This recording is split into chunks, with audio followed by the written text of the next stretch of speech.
J'aime les choses de la vie sur la terre.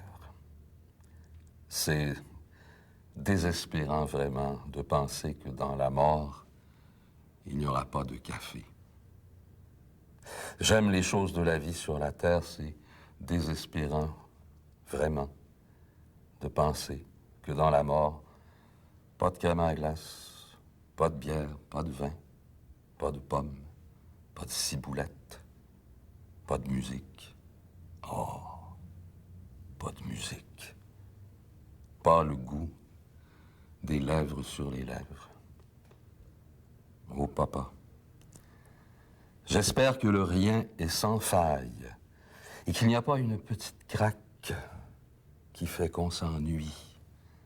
De la crème à glace, de la bière et du vin, des pommes, de la ciboulette, du café, de la musique et du goût des lèvres sur les lèvres et des enfants. J'ai quitté la grande ville pour habiter à la campagne parce que je veux, quand je regarde par toutes les fenêtres chez nous, quand je regarde, c'est beau tout le temps. Et puis j'ai besoin de ça. Il me dit 3 mots en latin. Il y a un très grand conflit chez tout le monde entre la carrière et l'aventure spirituelle. Puis la carrière, passez-moi l'expression, mais ça me fait profondément chier. C'est quelque chose de très dérangeant et de très polluant. C'est très difficile à gérer. Quand je dis carrière, c'est dans le sens de l'aliénation d'une liberté, de la création d'une image. J'essaie de rester dans l'authentique, de rester dans la vérité de l'écriture pour que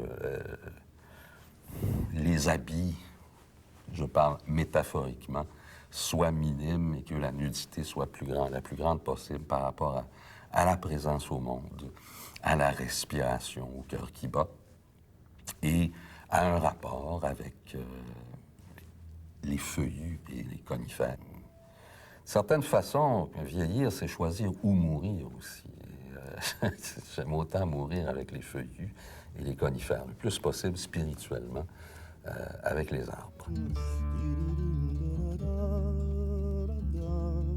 La culture, c'est une sorte de voie diplomatique vers la liberté intérieure.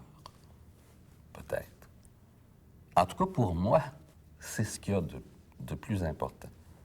C'est pas quelque chose qui existe en dehors de soi. C'est pas quelque chose à quoi on tend. On veut accéder à la culture. C'est de la nourriture tout autour de nous. Et je suis anglophile d'une certaine façon parce que je m'intéresse beaucoup à la poésie anglaise, qui est une très grande poésie. On peut être indépendantiste et essayer quand même de savoir, comprendre qu'il y a une culture au Canada, il y a des grands poètes canadiens, de grands écrivains. Et c'est terrible qu'on ne les connaisse pas, c'est terrible qu'on traduise des Américains, mais pas des Canadiens. Je veux dire, il ne faut pas être fermé, ça, c'est très clair. Moi, j'ai essayé de profiter de cette espèce de lieu étonnant pour tout écouter, pour tout apprendre, tout considérer de ce que j'avais dans cet immense territoire.